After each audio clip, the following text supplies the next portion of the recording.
باللہ من الشیطان الرجیم بسم اللہ الرحمن الرحیم السلام علیکم ورحمۃ اللہ وبرکاتہ۔ سامعین حضرات، میں نصر الدین خان آج آپ کے سامنے ایک نیا موضوع لے کر حاضر خدمت ہوں۔ ہمارا آج کا موضوع ہے حضور اکرم صلی اللہ علیہ وسلم کی امت کی ترقی اور اصلاح کیسے ہو۔ سامعین حضرات، موجودہ دور ترقی پسندی کا دور ہے۔ انٹرنیٹ کے اس زمانے میں وہی قوم، وہی انسان اپنی پہچان قائم رکھ پائے گا جو زمانے کے اتار چڑھاؤ کا سامنا کر سکے گا۔ کسی بھی کمیونٹی کی ترقی میں تعلیمی، مالی، سیاسی، مذہبی اور سماجی سوشل فیکٹر اہم رول ادا کرتے ہیں۔ مسلم کمیونٹی کے ریفرنس میں بھی یہی بات پوری اترتی ہے۔ تعلیمی پچھڑاپن، آج کے دور میں تعلیم ایک اہم ضرورت ہے۔ قرآن کریم میں پہلی آیت اقرأ بسم ربک الذی خلق، یعنی پڑھو اپنے رب کے نام سے جس نے پیدا کیا ہے۔ یہ پتہ چلتا ہے کہ ہمارے لیے اسلام کا پہلا حکم تعلیم ہے۔ پڑھنا لکھنا ضروری ہے، لیکن ہم اس سے کتنے غافل ہیں۔ اس لیے ہم میں کئی برائیاں پیدا ہونے کا شبہ پیدا ہو جاتا ہے،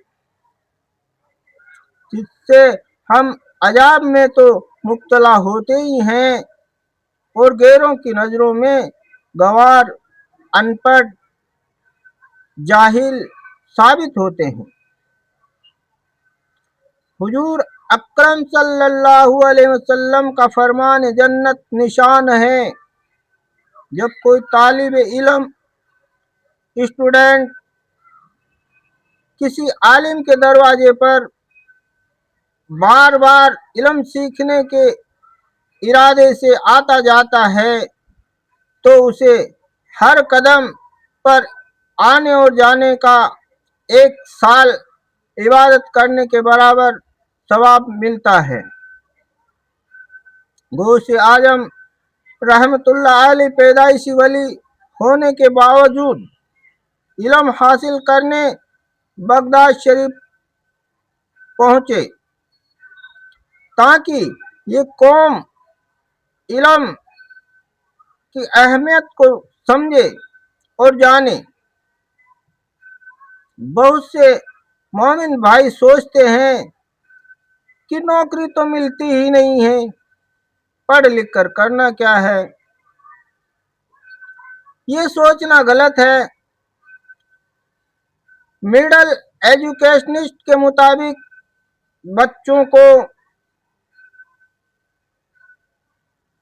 تعلیم پر خرچ، انویسٹمنٹ کرنا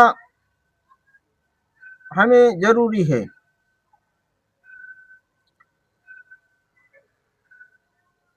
کام دھندے میں دماغ کام نہیں آتا ہے کیا؟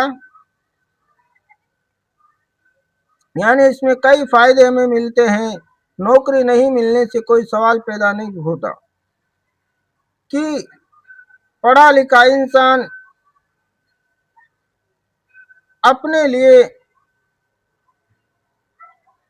اور ایک سماج کے لیے، ایک وطن کے لیے خود کا کاروبار چلا کر ایک بہت بڑا بھاگیدار بنتا ہے، اور جس کی حیثیت ہے وہ دھندا بڑا کرتا ہے، اور جس کی حیثیت کم ہے تو کسی بھی طرح کی کوئی دکان وغیرہ چلا کر اپنا خرچہ، اپنا گھر کا خرچہ آسانی کے ساتھ نکال سکتا ہے۔ اس کے علاوہ جب کسی افسر کے سامنے ہم کوئی جانکاری پیش کرنے جاتے ہیں یعنی